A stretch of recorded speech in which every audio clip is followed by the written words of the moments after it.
Creating effective prompts is a valuable skill in today's world.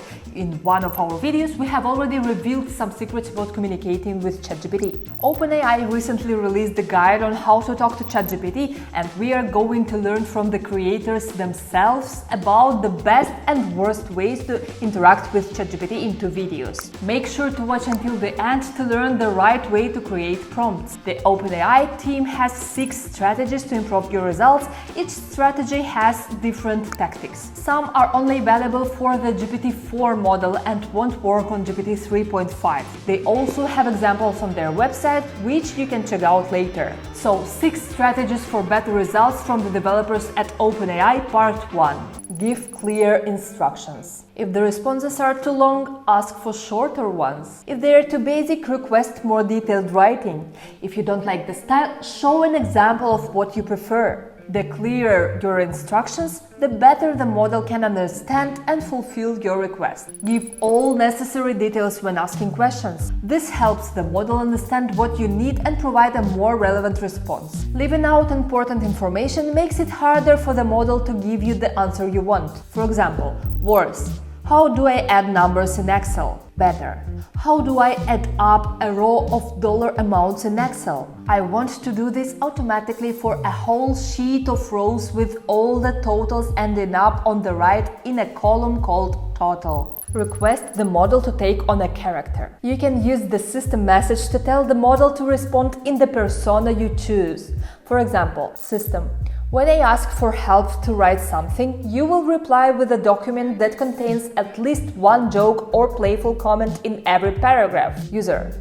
Write a thank you note to my steel bolt vendor for getting the delivery in on time and in short notice. This made it possible for us to deliver an important order. Use markers to separate different sections of the input. Markers such as triple quotes, XML tags, section headings, etc. can help identify parts of the text that should be handled differently. For example, you will be provided with a pair of articles delimited with XML tags about the same topic. First, summarize the arguments of each article, then indicate which of them makes a better argument and explain why. Or, you will be provided with a thesis abstract and a suggested title for it. The thesis title should give the reader a good idea of the topic of the thesis, but should also be eye-catching. If the title does not meet this criteria, suggest 5 alternatives. For simple tasks, using delimiters may not be as important.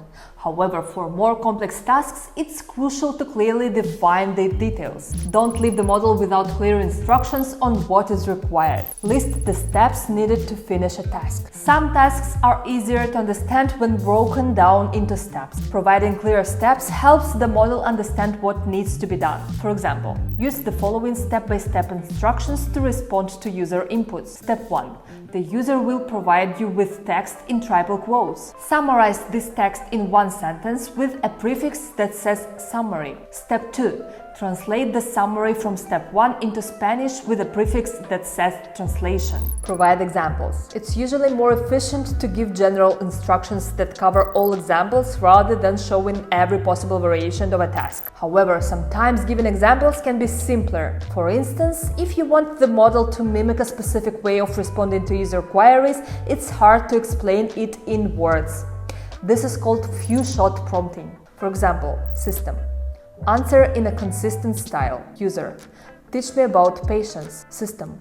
The river that carves the deepest valley flows from a modest spring. The grandest symphony originates from a single note. The most intricate tapestry begins with a solitary thread. User.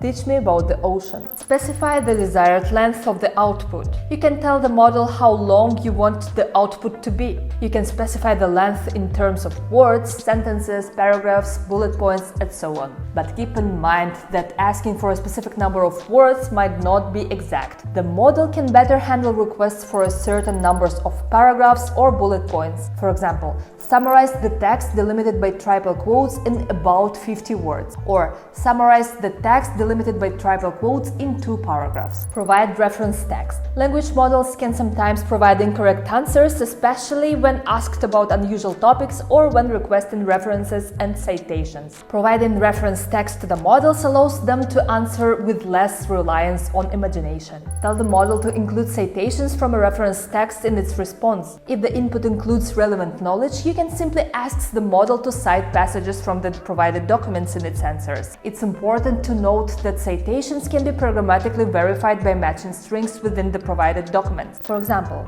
you will be provided with a document delimited by triple quotes and a question. Your task is to answer the question using only the provided document and to cite the passage of the document used to answer the question. If the document does not contain the information needed to answer this question, then simply write insufficient information. If an answer to the question is provided, it must be annotated with a citation. Use the following format to cite relevant passages. Breaking down a complex task into smaller modules is helpful both in programming and for language models. Larger tasks often have more errors than simpler ones. Therefore, it's always better to divide big tasks into a series of simpler tasks where the result of one becomes the input for the next. For dialogue applications that require very long conversations, summarize or filter previous dialogue. For lengthy dialogue applications, managing the conversation's length is crucial due to model constraints. When the dialogue exceeds a certain size, summarizing previous exchanges becomes necessary to continue effectively. One approach is to summarize parts of the conversation once it reaches a set length limit. This summary can then be included in the system message to provide context. Another option is to summarize the conversation in the background as it progresses. Another solution involves dynamically selecting relevant parts of the conversation for the current query. This can be achieved using embeddings-based search for efficient knowledge retrieval. Summarize long documents piecewise and construct a full summary recursively. We break down the document into sections and summarize each section individually. These section summaries are then combined to form a summary of the entire document. This process can continue recursively until the entire document is summarized. If earlier sections are needed to understand later ones, we include a running summary of the text up to the point while summarizing each section. So we've covered the first 3 strategies for creating prompts from OpenAI developers, and the remaining 3 watch in the next video.